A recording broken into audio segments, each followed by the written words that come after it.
Until dawn, game of death. चार दोस्त जेक, एमा, लिया और थियो अमेरिका के एक सुनसान पहाड़ी ट्रेल पर सुबह से हाइकिंग कर रहे थे। शाम भी होने लगी थी और उन्हें रास्ता कंफ्यूजिंग लग रहा था।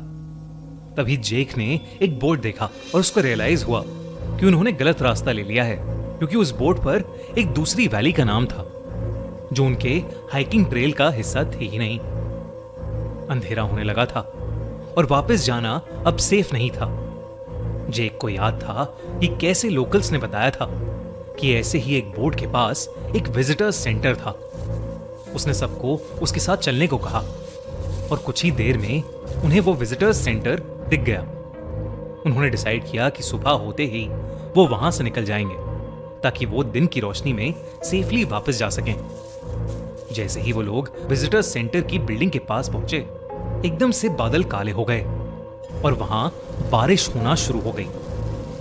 वो लोग जल्दी से सीधा उस बिल्डिंग के अंदर चले गए। अंदर घुसते ही बाहर बारिश बहुत ज्यादा तेज होने लगी और आसमान में बिजली कड़कने की आवाजें बढ़ती जा रही थीं। उन्होंने उस बिल्डिंग का दरवाजा अंदर से लॉक किया और अपने बैग्स और बाकी का सामान भी दरवाजे के पास ही रख दिया। जेक ने आसपास के छोटे मोटे पेपर्स और पुराने फर्नीचर का यूज करके उन्होंने उस बिल्डिंग के फायरप्लेस को जलाया और वहां बैठकर रात ढलने का वेट करने लगे। उस समय तकरीबन शाम के 6:45 बज रहे थे। एमा और लिया को उस विजिटर सेंटर के अंदर एक अजीब सी घबराहट हो रही थी।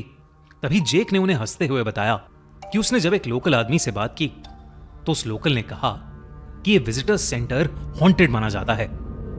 उसने कहा कि जो कोई भी यहां आता है वो कभी वापस नहीं जाता। कुछ महीनों पहले ही वहां मेलिनी नाम की एक लड़की आई थी जो उस वैली से कभी वापस नहीं लौटी। जेक उस लोकल की सुपरस्टिशियस बात का मजाक उड़ा ही रहा था कि तभी एकदम से खिड़कियां और दरवाजे अपने आप खुलने लगे। तेज हवा से उस बिल्डिंग के अंदर के सारे लाइट बल्ब्स फूट पड़े। फायरप्लेस की आग भी अपने आप बुझ गई और बाहर जोरों की बर्फ गिरने लगी। मौसम अचानक से बहुत ज्यादा ठंडा हो गया। किसी तरह से उन्होंने वापस दरवाजा बंद किया, फायरप्लेस को जलाया और ढेर सारी कैंडल्स जलाकर उस बिल्डिंग में वापस रोशनी की। पर तभी थियो को रियलाइज हुआ कि एमा वहां थी ही नहीं। सबने अंदर और बाहर एमा को ढूंढना शुरू कर दिया, लेकिन उन्हें एमा का कोई नामो निशान ही नहीं मिल रहा था। थियो मेन हॉल में था। तभी अचानक से उसे किसी के बाहर भागने की आवाज आई। उसे लगा कि शायद एमा होगी और उसने उस आवाज का पीछा किया। तभी उसे बर्फ में एक इंसान जैसा कुछ दिखा। उसने एमा का नाम चिल्लाया, लेकिन जब वो इंसान मुड़ा तो थियो की रूह कांप गई, क्योंकि उस इंसान की शक्ल बिल्कुल थियो जैसी थी। हूबहू वही चेहरा, लेकिन आंखों के नीचे काले गड्ढे और उसकी स्किन जो उसकी बॉडी से उतर रही थी, जैसे किसी ने उसे जिंदा छील लिया हो। थियो डर के मारे कांपने लगा। वहीं जेक, जो विजिटर्स सेंटर के अंदर एक कॉरिडोर में एमा को ढूंढ रहा था, उसने फायरप्लेस की रोशनी में अपने हाथ देखे, जिसे देखकर वो जोर से चिल्लाने लगा, क्योंकि उस पर गहरे बाइट मार्क्स थे। ऐसा लग रहा था जैसे किसी जानवर ने उस पर अटैक किया हो।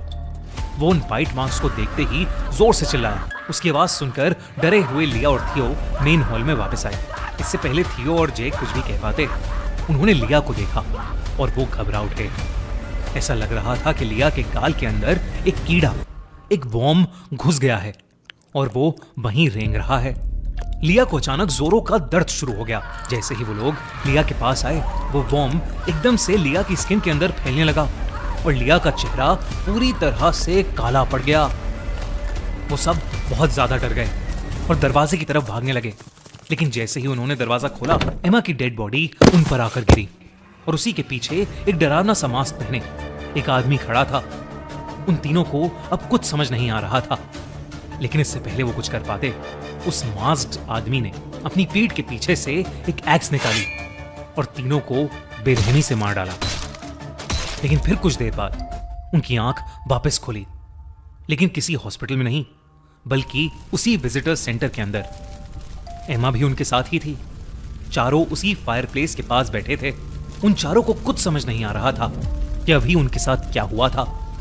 तभी उन्होंने टाइम देखा तो घड़ी में 6:45 बज रहे थे, वही टाइम जिसके बाद ये सब शुरू हुआ था। देरी ना करते हुए वो लोग विजिटर सेंटर से बाहर भागने लगे। थोड़ी दूर पहुंच के उन्हें लगा वो फाइनली बच गए, लेकिन तभी जंगल के पेड़ हिलने लगे और उन्होंने अपने सामने एक बहुत बड़े क्रीचर को देखा। इससे पहले वो चारों समझ पाते कि क्या हो रहा है, वो मॉन्स्टर उनकी तरफ बढ़ा और उन्हें खाने लगा। दर्द से चीखते हुए उन चारों के होश चले गए। लेकिन फिर एक बार उन चारों की आंख उसी विजिटर्स सेंटर में खुली। घड़ी में अब भी शाम के 6:45 बज रहे थे। उन्हें समझ आ गया था कि वो एक टाइम लूप में फंस चुके हैं, पर वो उससे बाहर कैसे निकलें, इसका जवाब ढूंढने के लिए वो उस बिल्डिंग में छानबीन करने लगे। इसी बीच उन्हें एक रूम मिला जहां पर उन्हें कई मिसिंग लोगों की फोटोज दिखी, जिसमें उनकी भी फोटोज शामिल थी, जिस पर 8 दिन बाद की डेट थी। उसी कमरे की दीवार पर लिखा था, if you want to live you have to survive until dawn, यानी अगर जीना है तो सुबह तक जिंदा रहना पड़ेगा। तभी उनके सर पर किसी ने जोर से एक बेसबॉल बैट मारा। जब उनकी दोबारा आंख खुली तो वो उसी विजिटर सेंटर के मेन हॉल में थे। अभी भी शाम के 6:45 बज रहे थे। इससे पहले वो कुछ भी समझ पाते, उनकी नए तरीके से मौत हो जाती थी। वो लोग बार बार उस वैली से निकलने की कोशिश करते रहे, लेकिन सुबह तक बच नहीं पा रहे थे। और फिर 8 दिन बाद एक न्यूज आई कि 4 लोग जिनका नाम जेक, थियो, एमा और लिया है, वो मिसिंग हैं। ये लोग तो उस विजिटर सेंटर से जिंदा बाहर नहीं निकल पाए, लेकिन क्या क्लोवर और उसके दोस्त यहां से जिंदा बाहर निकल पाएंगे? क्लोवर अपनी मिसिंग बहन मेलेनी को ढूंढते हुए उसी विजिटर सेंटर में आ गई है। क्या क्लोवर और उसके दोस्त इस वैली में सुबह तक सरवाइव कर पाएंगे? क्या वो मेलेनी को ढूंढ पाएंगे, या वो भी उस वैली के मिसिंग लेजेंड्स में से एक बन जाएंगे?